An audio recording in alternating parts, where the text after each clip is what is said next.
नमस्कार दोस्तों, मैं हूं संतोष पाठक और आप देखना शुरू कर चुके हैं संतोष पाठक ऑफिशियल यूट्यूब प्लेटफॉर्म। देश के उपराष्ट्रपति जगदीप धनखड़ साहब के इस्तीफे पर फाइनली देश के प्रधानमंत्री नरेंद्र मोदी का बयान आ गया है। लेकिन नरेंद्र मोदी का यह बयान साफ तौर पर अपने आप में इशारा करता हुआ नजर आ रहा है कि मोदी सरकार एक गहरे संकट में फंस चुकी है और आने वाले दिन देश के प्रधानमंत्री नरेंद्र मोदी के लिए ही नहीं बल्कि उनकी पूरी की पूरी सरकार के लिए बहुत ज्यादा भारी होने जा रहे हैं। यानी मोदी सरकार संकट के एक नए दौर में, बल्कि यूं कहूं कि संकट के एक बड़े दौर में फंसती हुई नजर आ रही है। उपराष्ट्रपति जगदीप धनखड़ के इस्तीफे से जुड़ी सबसे बड़ी खबर लेकर मैं आपके सामने आया हूं, जिसमें मैं इस्तीफे के कारण, प्रधानमंत्री नरेंद्र मोदी के बयान और उन बयान के मतलब और मायने और कौन बन सकता है देश का अगला उपराष्ट्रपति, इन तमाम तथ्यों को एक एक करके मैं आपके सामने रखूंगा। लेकिन शुरुआत एक अपील, एक आग्रह के साथ। संतोष पाठक ऑफिशियल यूट्यूब प्लेटफॉर्म को आपसे हर तरह के साथ सहयोग और समर्थन की जरूरत है।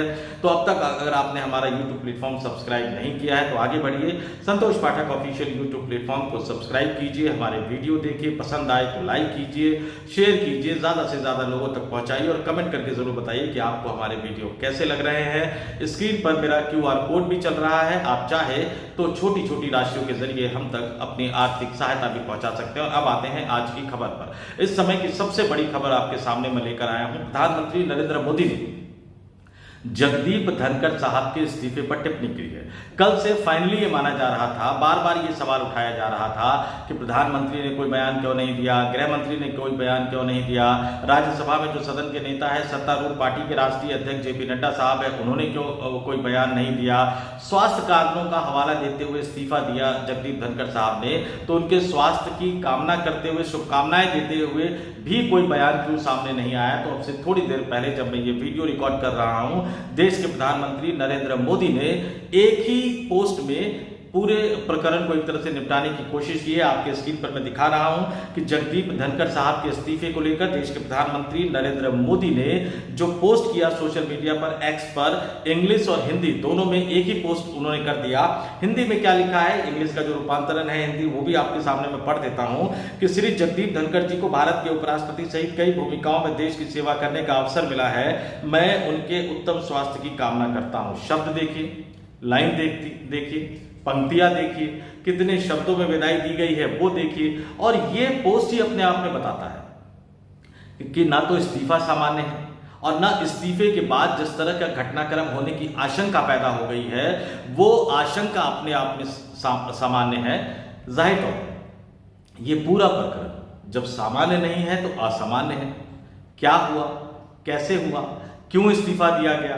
देश के उपराष्ट्रपति का आमतौर पर संवैधानिक तौर पर दो ही काम होता है, मैं आपके सामने बता देता हूं। राष्ट्रपति के इस्तीफा देने की स्थिति में या राष्ट्रपति के पद पर न रहने की, किसी भी वजह से न रहने की स्थिति में उपराष्ट्रपति राष्ट्रपति के रूप में कार्य करते हैं। और जब संसद का सत्र होता है, संसद के 3 सत्र होते हैं, बजट सत्र, मानसून सत्र, शीतकालीन सत्र, तो संसद के सत्र के दौरान राज्यसभा के पदेन सभापति के रूप में वो राज्यसभा की कार्रवाई का संचालन करते हैं।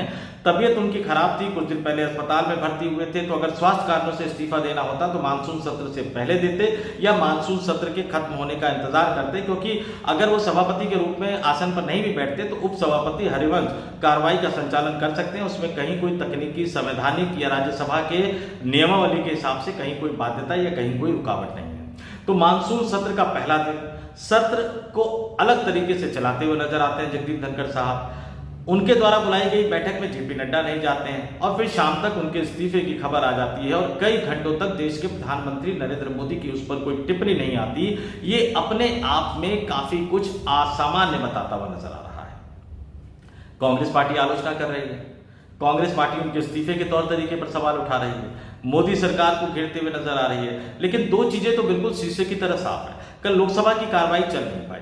लोकसभा में राजनाथ बोले, केंद्रीय संसदीय कार्य मंत्री किरेन रिजिजू बोले, लेकिन राहुल गांधी को बोलने का मौका नहीं मिला।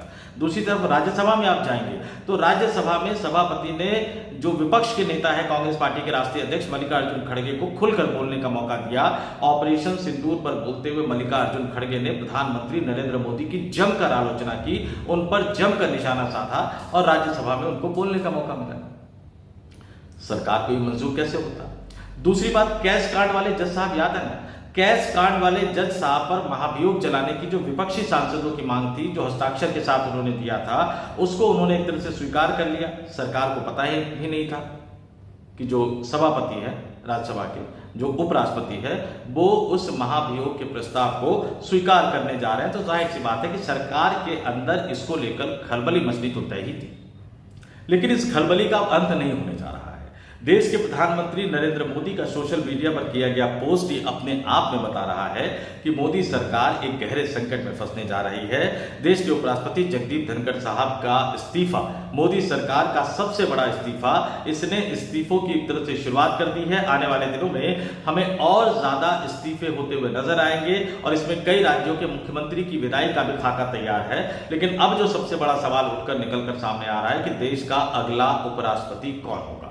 सबसे बड़ी खबर मैं बता देता हूं आपको कि अगर किसी समझौते के तहत इस्तीफा दिलवाया गया जगदीप धनखड़ साहब से और उन इस्तीफे की शर्तों का पालन किया जाएगा तो सबसे आगे देश के उपराष्ट्रपति बनने की रेस में रक्षा मंत्री राजनाथ सिंह होंगे। जी हाँ, सूत्र ये बता रहे हैं कि जो समझौते का जिस तरह का फॉर्मूला था, रक्षा मंत्री राजनाथ सिंह को देश का अगला उपराष्ट्रपति बनाया जाएगा और उत्तर प्रदेश के मुख्यमंत्री योगी आदित्यनाथ से इस्तीफा दिलवाकर यूपी को तो नया मुख्यमंत्री मिलेगा ही मिलेगा, लेकिन योगी आदित्यनाथ को केंद्र सरकार में केंद्रीय मंत्री के तौर पर, कैबिनेट मंत्री के तौर पर शामिल किया जाएगा और उनको रक्षा मंत्रालय जैसा महत्वपूर्ण महकमा मिलेगा। याद कीजिएगा कि कुछ दिन पहले योगी आदित्यनाथ ये बयान दे चुके थे कि पीओके को भारत में लेकर आएंगे तो रक्षा मंत्री के तौर पर उन्हें मौका मिलेगा कि पाकिस्तान ऑक्युपाइड जम्मू कश्मीर के हिस्से को वो भारत में लाकर दिखा दे। खैर ये अलग बात है, लेकिन समझौते के फॉर्मूले के तहत ये माना जा रहा है कि योगी आदित्यनाथ की यूपी से विदाई, रक्षा मंत्री वो बनेंगे और राजनाथ सिंह देश के अगले उपराष्ट्रपति बनेंगे। लेकिन ये तब होगा जब समझौते के फॉर्मूले पर तमाम पक्ष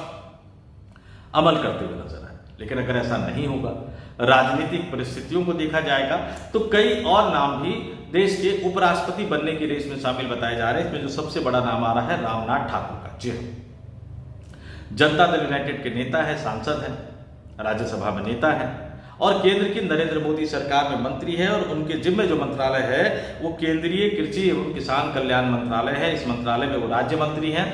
लेकिन सिर्फ यही उनकी खूबी नहीं है, वो बिहार में सामाजिक न्याय के पुरोधा माने जाने वाले, 2 बार बिहार के मुख्यमंत्री रह चुके, जन नायक कहे जाने वाले स्वर्गीय कर्पूरी ठाकुर के बेटे हैं। जी हाँ, वही स्वर्गीय कर्पूरी ठाकुर जिनको लोकसभा चुनाव से पहले जनवरी 2024 में केंद्र की नरेंद्र मोदी सरकार ने भारत रत्न देने का ऐलान किया था।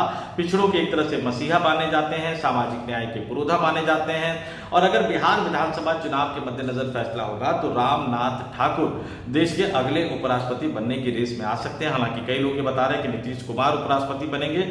मैं स्पष्ट तौर पर कह रहा हूं कि नीतीश कुमार को किसी भी सूरत में भारतीय जनता पार्टी देश का अगला उपराष्ट्रपति नहीं बनाएगी। उसकी कई वजह है। स्वास्थ्य कारणों के लिए अगर एक ने इस्तीफा दिया तो आप दूसरे को क्यों कैसे बनाएंगे? उनके स्वास्थ्य को लेकर भी कई तरह के सवाल उठ रहे हैं। और बड़ी बात है कि राज्यसभा में सभापति भारतीय जनता पार्टी को वो चाहिए जो उनको फंसाए नहीं, बल्कि जब फंसते हुए सरकार नजर आए तो सरकार को बचाए। नीतीश कुमार इस तरह की भूमिका नहीं निभा सकते। एक और बड़ा नाम जो निकलकर सामने आ रहा है, खुद भारतीय जनता पार्टी के राष्ट्रीय अध्यक्ष जेपी नड्डा साहब का बयान सामने आ रहा है, क्योंकि बीजेपी के अध्यक्ष पद से तो हटेंगे, कैबिनेट से विदाई भी तय थी। पहले कहा जा रहा था कि राज्यपाल बनाकर भेजा जा सकता है, लेकिन नई परिस्थितियों में वो भी देश के उपराष्ट्रपति बनाए जा सकते हैं। वैसे भी कल वो प्रैक्टिस कर चुके हैं जब सदन के अंदर, राज्यसभा में सदन के नेता के तौर पर खड़े होकर कह रहे थे कि nothing will go on record, सिर्फ मेरी बात रिकॉर्ड में जाएगी। हालांकि ये आसन का अपमान था, लेकिन वो एक तरह से शायद प्रैक्टिस करते हुए नजर आ रहे होंगे। इसके अलावा भी जो कई नाम चल रहे हैं, उन नामों के बारे में बता देता हूं। नीतीश कुमार बता चुका हूं कि वो नहीं बनेंगे। बिहार के राज्यपाल आरिफ मोहम्मद खान साहब, कई वजहों से वो भी जो है वो उपराष्ट्रपति नहीं बनेंगे। एक नाम और निकलकर सामने आ रहा है, महाराष्ट्र के राज्यपाल है सीपी राधाकृष्णन साहब। इनको बनाने की एक वजह बताई जा रही है कि यह तमिलनाडु से आते हैं, तो अगले साल तमिलनाडु में विधानसभा चुनाव है, तो इनका नाम सबसे आगे चल रहा है। और इसके अलावा भी नामों की लिस्ट एक तरह से चल रही है, तमाम नाम निकलकर सामने आ रहे हैं। लेकिन मैं 2-3 नाम आपको बता देता हूं, राजनाथ सिंह, जेपी नड्डा या रामनाथ ठाकुर। इन तीनों में से ही कोई देश का अगला उपराष्ट्रपति बनने जा रहा है। तो इंतजार करते हैं। जिस बड़े संकट की बात मैंने कही, मोदी सरकार के भयानक भंवर में फंसने की मैंने बात कही, वो आने वाले दिनों में आपको साफ होता हुआ नजर आएगा। अगली बारी किसकी है, अब कौन सा नेता अपने पद से इस्तीफा देने वाला है, ये भी अगले 7 दिनों के अंदर तय हो जाएगा। और सबसे बड़ा सवाल जो लगातार उठ रहा है, 75 वर्ष का नियम, नरेंद्र मोदी को लेकर मोहन भागवत साहब का संदेश, उसका अंतिम नतीजा क्या निकलेगा, भाजपा को अगला राष्ट्रीय नया अध्यक्ष कब मिलेगा, और प्रधानमंत्री नरेंद्र मोदी क्या सितंबर में वाकई रिटायर हो जाएंगे, और अगर वो रिटायर होंगे तो क्या उपराष्ट्रपति का पद उनके लिए खाली करवाया गया है, या देश की राष्ट्रपति द्रौपदी मुर्मू भी आने वाले दिनों में इस्तीफा देंगे।